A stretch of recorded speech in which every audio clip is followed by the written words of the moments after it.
This is the compound levels chart. It lives in tracking, and it answers a question your logbook never can. Not what did I take? What is still in me right now? Everything on this screen runs on one idea: half-life. A half-life is the time your body needs to clear half of what is there. That is the whole concept. Say something has a 5-day half-life.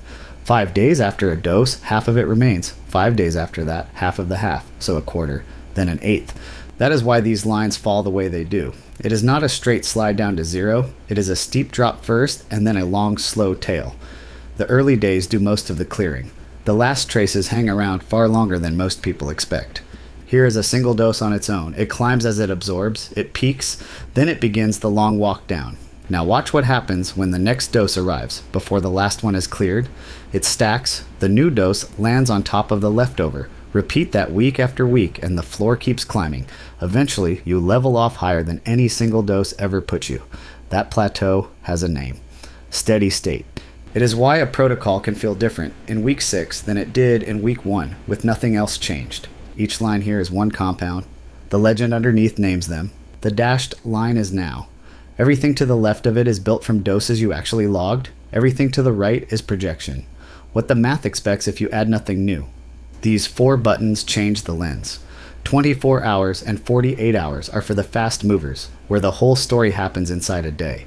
7 days and 30 days pull back far enough to show the stacking pattern across an entire protocol. Micrograms or milligrams. Same data, different scale. The small peptides read better in micrograms, the heavier ones in milligrams. View all compounds opens the full list, everything you track, ranked by how much is on board right now. Open any one of them and you get its own chart and its own numbers. Its half-life, when it peaked. What percent of that peak is left, the date it finally clears, and how many doses you have logged into it. Here is where this screen earns its place. A gap in your schedule shows up as a visible dip. You can see how long something lingers after you stop, and when you notice you feel different, you have a picture of what was actually on board that week. One thing matters more than all of it. This is a model. It is built from the doses you logged and the published half-life for each compound. It is not a blood test. Read it as the shape of the trend and not as a measurement. Your blood work is the truth. This chart is the map that helps you read it. So that is compound levels. It is the payoff for every dose you bothered to log. Because this chart is only ever as honest as what you put into it. Log it, and the app shows you the whole story.